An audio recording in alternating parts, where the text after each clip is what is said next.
Hakadosh, Boker Or, Masechet Nedarim Daf Nunvav Amud Aleph 56a1. Says the Mishnah, Hanoder min habayit. If a person comes and prohibits himself in order to go into a house, into the bayit, so mutar ba'aliyah, he's allowed to go into the upper floor, right? Because the upper floor was not considered the bayit. That means the upper, story was not considered the house. Divrei Rabbi Meir, these are the words of Rabbi Meir. Hachamim omrim v'chachamim say, aliyah bichlal habayit. No, the aliyah is part of the house. At the end of the day, it's a second story, but at the end of the day, it's a house. Asur. Hanoder min aliyah, but if you make a neder against the aliyah that you're not going to go into the upper floor, mutar babai, you're allowed to go into the house according to everybody. That means, again, the entire machloket is, does the house include the upper floor or not? But according to everybody, if you only said the upper floor, you're allowed to be in the main floor, in the ground floor. Sometimes they would have different entrances, yes. Okay? From the outside even. Fine. Says the Gemara, man Tana, who is the Tana? Yeah, so what does that mean? Who's the Tana that says to do with babayit lerabot et hayatziah? When it says the word babayit, it's coming to include the yatziah. That they used to have in the yatziah, they used to have the dinim of tzara'at habayit. Remember, tzara'at habayit means when the house gets leprosy. So we're talking about now, right? Who's the one that we're talking about? That the kavanah is the cheder in front of the aliyah, right? So it's like a mirpeset. It's like a one of these projects, right? What is it called? Veranda. Okay, veranda. It's in front of the aliyah. Yeah, it's like a balcony. Okay, babayit is lerabot aliyah. When it says the word babayit, it comes to lerabot aliyah. So you see from here that when it's written here to do with the concept of babayit, because it says there, v'natati negat tzara bevet eretz achuzatchem. Then right, so therefore when it comes and it says bevet, it's coming to include what? Number one, et hayatzia, and it's also coming to include the aliyah. So you see from here, right, who is this that's saying that it's including also the aliyah? So Amar Rav Chastar says it has to be Rabbi Meir. One more time, what did Rabbi Meir say? Rabbi Meir comes and he says, if you just made a neder against the bayit, you're mutar and the aliyah. So if in the Torah it came and it said bevet extra, and that bevet was coming to include a prohibition, and it's coming to include the aliyah, obviously that has to be according to Rabbi Meir. Because according to Chachamim, selam shos, right? Why? Because if you just, according to Chachamim, aliyah and bayit is the same thing. Meaning if you said bayit, you're already including the aliyah. So you don't need something extra to include the aliyah. So the fact that here the Torah said bayit, and it includes the aliyah, that goes like Rabbi Meir.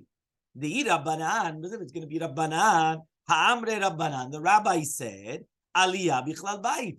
The aliyah is part of the bayit. So lama likra. Why do we need a pasuk babayit l'rebuya for the babayit to come to include the aliyah? It's already included according to the rabbi, according to Chachamim. So answers the Gemara. Abaye says, afilu teima Rabbanan. Even if you want to say it is Rabbanan, and still bayakra, you still need a pasuk. Why is it that you need a pasuk? The sal kadaita chavina, but I would have thought to say bevet eretz achuzatchem ketiv. What does that mean? When you say bevet eretz, it's the mechaber be'ar'ah sheme bayit. Only thing which is something which is connected to the ground is called a bayit. Remember, what does it say in the pasuk? V'natati bevet eretz achuzatchem. Remember that the word bayit is a noun. When you connect it to something else, it changes the nikudot. So, for example, you say bayit. Now, when you want to talk about, for example, the Bet HaMikdash, it changes from bayit. You don't say bayit HaMikdash. Changes the Bet HaMikdash. When you say Bet HaKnesset, it's connected. Bet HaKnesset. Bet HaMedrash. Bet HaKiseh. Bet Avodah Zarah. Bet, all these things. The bayit, the word bayit is by itself. The second that you change it, it changes something else. And this, by the way, you do with a lot of things in the Hebrew language, right? When it's by itself, it's one nekudah. When it's connected, it's another nekudah. Okay, exactly. Bet avot. Yeah. So when you say here, bevet eretz achuzatchem, it's only a house which is connected to the eretz. Bevet eretz, it's connected to the ground. So that's called a bayit. Aliyah, halo mechubar ba'ara. But the word aliyah, right, meaning aliyah is not mechubar to the ground. So therefore, even according to the rabbis, that's what he's saying over here, when it comes to include the word bayit, bevait, right, bevet, it's coming to include the upper floor. And you need that even according to the rabbis. Because here, since it was written bevet eretz, I would have thought that only a house which is connected to the ground is mekabel tumat sarat, right, has the concept of leprosy. Kamashmalan, that they had to include bevet lerabot aliyah, and that's even according to the rabbis, even according to the chachamim. Okay, nekuda. So basically, that brighter could have been according to everybody, whether it's a b'mir or chachamim. Says the Gemara, Kiman azlaha de amar Ravuna bar Chia mishme deula. Who does it go like this? That Ravuna bar Chia said the name of Ula. Bait beveti ani mochelecha. One of the person comes and he says, "I'm going to sell you a house in my house." Bait beveti ani mochelecha. So mar'ehu aliyah. He's going to show him the aliyah. What does that mean? He's allowed to show him the aliyah, right? And he's allowed to say, "This is what I sold to you." So if I come and I say, I'm going to sell you a house in my house, I can sell you my second floor. So he says, Ta'ama, the reasoning in Elmaleh, because he told him, because he told him, I'm going to sell you a house in my house. Aval bait stam. But if he told him, I'm going to sell you a bait stam without saying anything, you can't show him the aliyah. So Leima Rabbi Meir. So why don't you say this is Rabbi Meir? Because again, according to Shtat Rabbi Meir said, right, that the aliyah, right, is not considered part of the bait. Because according to Shtat Rabbi Meir, if the aliyah is not considered the bait, so therefore that he's not saying, when he's not saying, right, mocher bait stam, he can't show him the aliyah. But according to the chachamim, since they hold that the aliyah is part of the bait, so for even though he didn't say bait beveti, he only just said bait stam, he could show him the aliyah, because at the end of the day, the aliyah is part of the bait. Yeah? So he could show him, but according to Rabbi Meir, you cannot. So this is going according to Rabbi Meir. So answers the Gemara, again, the same thing. Afilu tema Rabbanan, even if you want, you could say it's Rabbanan. My aliyah, what does it mean then, the kavanah in aliyat habayit? Ha-me'uleh shebebatim. Meaning that they could actually understand that when Ula came and he said, even according to Chachamim, when you said, I'm going to show you the aliyah, I didn't mean the second floor. I meant I showed you the best, right? Remember that the concept me'uleh, right? Or ma'alah. What's a ma'alah? Ma'alah subi yuchasin or ma'alot. Ma'alot is it's a higher level, right? It's like it's something much better on a higher level. So therefore, he comes and he says, when he said the terminology, right, me'uleh, it meant, right, aliyah, it meant me'uleh shebebatim, the best of the houses. Okay? Until here we're clear? Mishnah. In the middle of Nun Vav, Amud Aleph. Okay? Fine. Hanoder minamita. If you come and you make a neder, you're not going to come and use a bed. Mutar bedargash. You're allowed to use a dargash. Okay? Because the dargash, he says, is not considered a mita. Okay? The Gemara is going to explain what is a dargash. Okay? These are the words of Rabbi Meir. The Chachamim Omrim, Chachamim say, dargash is considered a mita. And therefore, you're not allowed to use the dargash as well. But according to everybody, if you only meet a neder against the dargash, you're allowed to sleep on a bed. Mutar b'mita. Says the Gemara, my dargash, what exactly is a dargash? Amar Ula. Ula says, Arsa de Gada. It's a mita of mazal. What does that mean? Right? They used to put a bed. It's like, sometimes they put a type of a kiseh of Eliyahu that they don't use. So same thing. It's like a bed that they have in the house, but they don't use the bed. We saw it in Beit's house. We saw it in a few different Gemarot. It was in Moed Katan. There's a few of them. Yeah? Okay, which means that the Arsa de Gada, which means an asa of a mazal. It's for the mazal abayit. Okay? Here it says Lichvod Malach, right, which is on the Shmirat Abayit. So therefore it's like Mazal Tov on the Bayit. So right? Other people say it's a Malach, which is Memuneh al Shirut. Right? So he says that they only come and they walk. Wow, listen to this. Harosh mefaresh Malach HaMemuneh al Shirut eno matzui la bebayit sheshomim oto benekiyut. Ve'al ken ma'amidim bebayit mita mutza'at ve'nekiya. Kede sheyishrei alav HaMalach HaMemuneh al Shirut. Did you just hear that? Something incredible. The Rosh says that there's a Malach which is in charge of wealth. That Malach only goes and resides in a house which is always clean, which is always in Sudar, which is always good. So therefore he says that bed is always made, is always prepared. So the Malach should have this bed in order to come and to reside upon. So you never sit on that bed, right? Yeah, you don't do nothing on the bed. Kiru, it's not used. That's just for the mazal. So isn't it automatic neder? So Amru le Rabbanan leula, says Rabbanan to Ula, had etznan, that which we learned in the Mishnah and Sanhedrin, that what happens right now if a king goes into Avelut.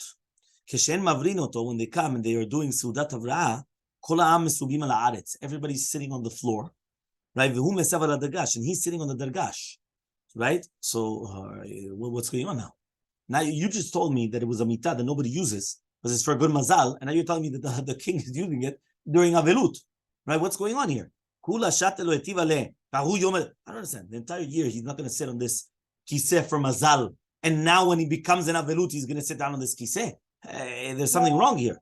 Yeah, right. So he comes and he says, "So mat kifla Ravina." So Ravina comes, right, and he says, "Mid dahava basar v'yain." He says it's just like basar v'yain, right? Eating meat and drinking wine. The kula shata, right? The entire year, if you want, you eat meat. If you want, you don't eat meat. You want to drink wine, you could drink wine. You don't want, you don't want.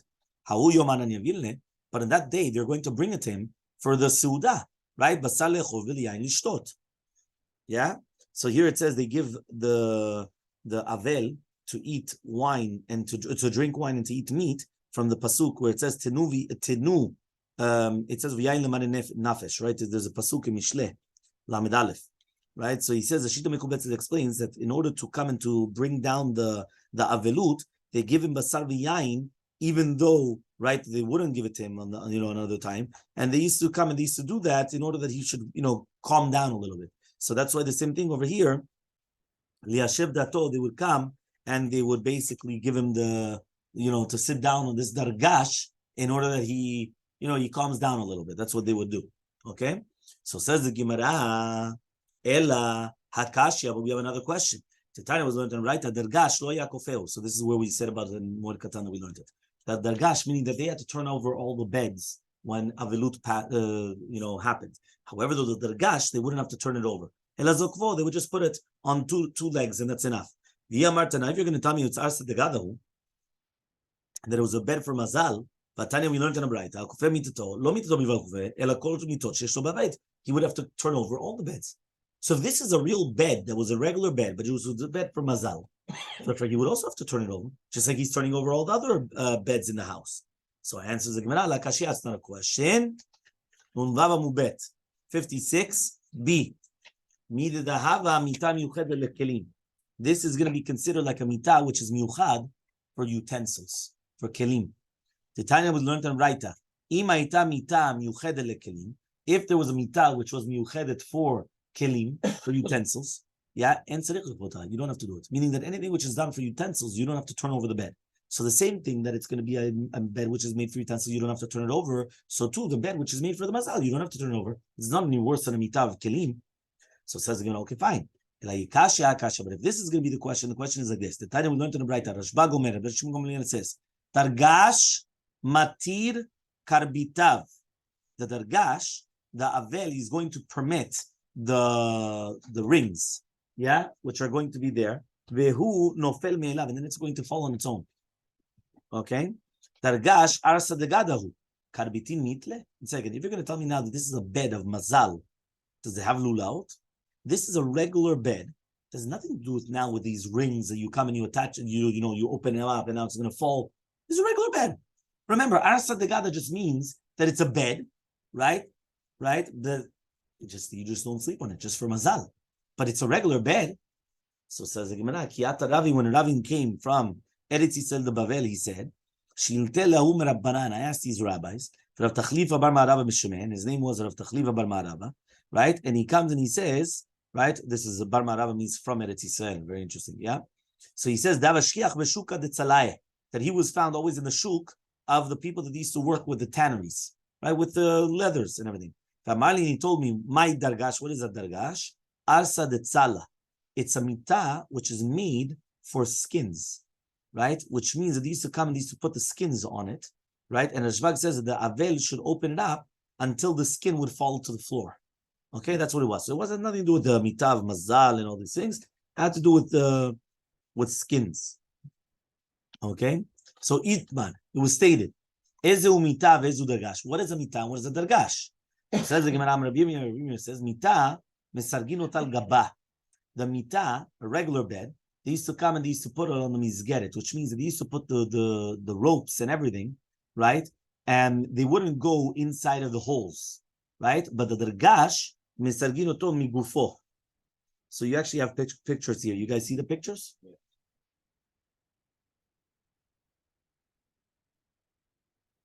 I don't know if everyone could see it here. Mm-hmm. The two different pictures. Whether it's going to be, okay, you see that one of them is basically on top of it, and one of them is going through the holes inside of the actual bed. Right. Okay? So says the Gemara, Meitvei, so we're going to ask the following question. Kli etz. Yeah? Different types of utensils made out of wood. When are they going to be Mekabel Tumah? So says the Gemara, Hamita v'Arisa, whether it's talking about a bed or a crib, once you're going to come and you're going to machlikota, you're going to smoothen it out, right, with the skin of the fish, right? So he comes, so says the Gemara, now if you're going to tell me now that the chavalim are inside, right, or on the or around it, why do you have to come and you have to start doing this thing on the outside? Okay? So he comes and he says, because then you're not going to see the wood if it's going to be all covered. So really, we're talking about that it was within because of the holes. Meaning, really, we're talking about that there was holes inside of it and it needs to go inside of it. The chavalim, right? They're markivim, right? They come and they put it right inside of it. They come inside of the nekavim, which is in the misgeret, inside of the frame, right? But the dargash, aule ve'apuke ba'avkata. They used to come out from the Yeriova side and they used to come in and out, right, to be tied in it. Okay, so that's what it was. Like basically, they used to come out and they used to be tied. So they actually used to make it like the knots. So Amar Yaakov Bar Acha, Rabbi says Yaakov Bar Acha, name of Rabbi, Mita shenaklitea yotzein, a bed which they come out, right, which means that it's going to be connected to it. So because of that, you cannot put it on its head, right? Zokfa. So you just pick it upwards.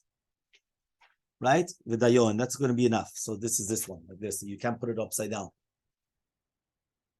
Okay?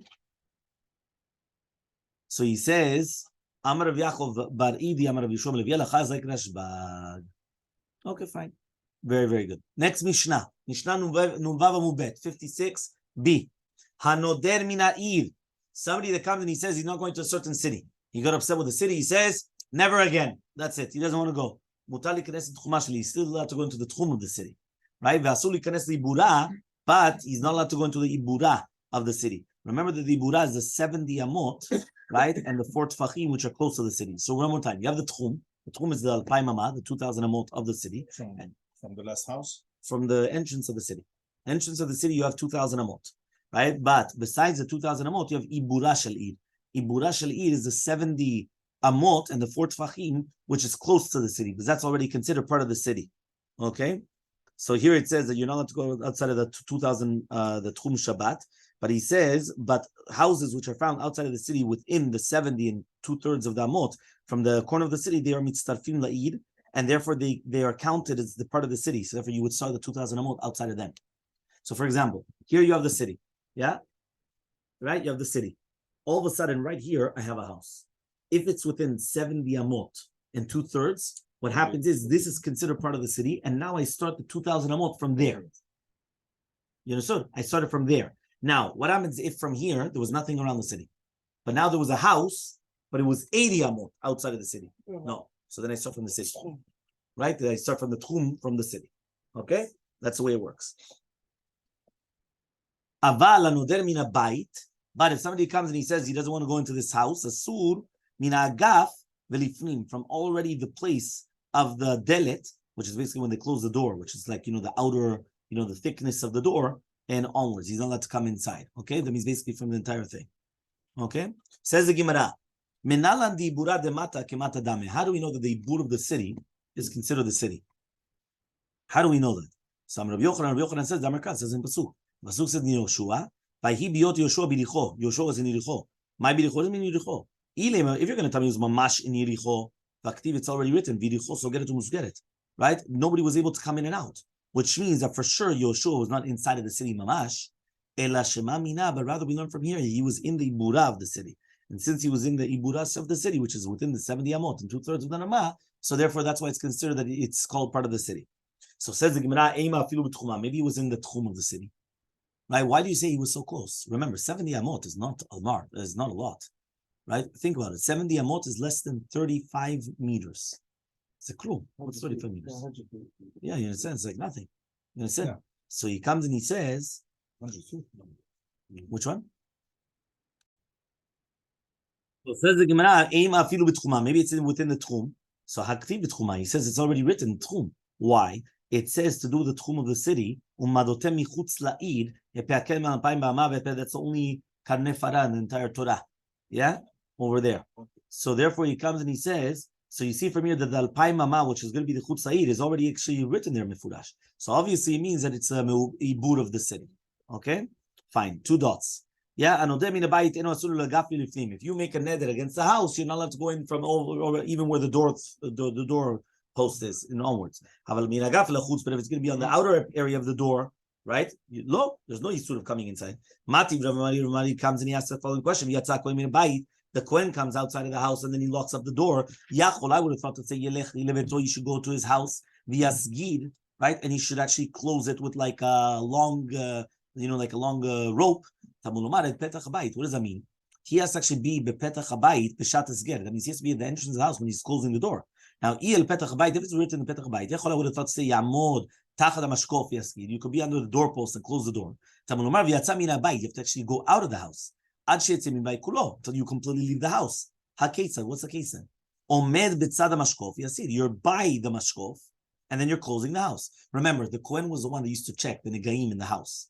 Right? If a house had leprosy, the Kohen had to check it. So you go in the house, and then you have to check it if it's going to spread, not spread, this and that. So now what happens? Now he's going to come outside, right? So now, when he's outside, maybe I have to tie a rope, and then I'm going to go to my house, right? I'm the Kohen, and I go like this, and now I close the door of his house with my rope, right? That's far away. He says, no, you have to be by petach habayit when you're closing the door.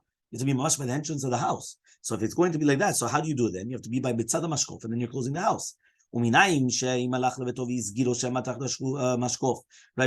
do you know that if you went to your house and you closed it from there, or you were under the mashkof and you closed it from there, that it's still considered a good closing? Any way that you close it's going to be good. It means you're not supposed to do it that way, but if you did do it that way, you're still okay. So says the Gemara, but you see from here that the b'diavad, it's going to be good. So you see from here that the entire ovi of the mashkof, everything of the doorpost is still considered the door. So says Gemara, Shani Gabi Bait, it's different by a house. Dichtiv Yatsa min habayit, ad sheyitzeh min habayit kulo. There it says that he has to completely go outside of the bait. So for instance, that means he cannot be even from the minagaf elachutz, not even from the doorpost and the outside, nothing. So that's only to do with that case of closing up for leprosy. But to do with nedarim, minagaf elachutz is not considered the house. Okay, 1 second.